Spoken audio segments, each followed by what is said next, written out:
waxaa lagu jira hadda marxalad kala gura waddanka sidee loo heli karaa doorasho hal dhana oo la isku daraacsan yahay marka doorasho la rabo in la maamulo waxa weeye doorashadaas cidda xukunka haysa iyo cidda mucaaradka ama kursiga raadinaysa in ay iyagu si isku dhamaystirta isku yimaadaan ay guddiyo loo dhan yahay oo dowladdana ka madax bannaan mucaaradkana ka madax bannaan la xiro badanaa guddiyada doorashooyinka oo dee heer caalamiga markaan eegno iyo waa cid ka madax bannaan xilligaa cidda xukunka haysta laakiin innaga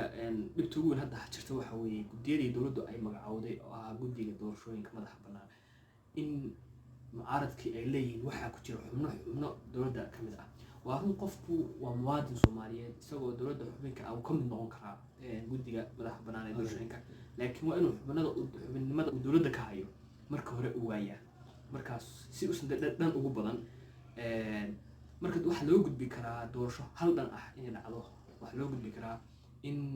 maamulada iyo dowladda federaalka ah ay isu yimaadaan sidoo kale xilligaa shirka la sheegay sidii hadda kii Dhuuso-Marab 1 oo kale Dhuuso-Marab 2 iyo kii Muqdisho mucaaradku way ka maqnaayeen in mucaaradkan iyagana markaa doorkooda la siiyo sidoo kale guddiyada doorashooyinka xilligaa lasoo magacaabay in ay noqoto guddiyo doorasho aysan cidna wax ka tabanayn maamul ilaa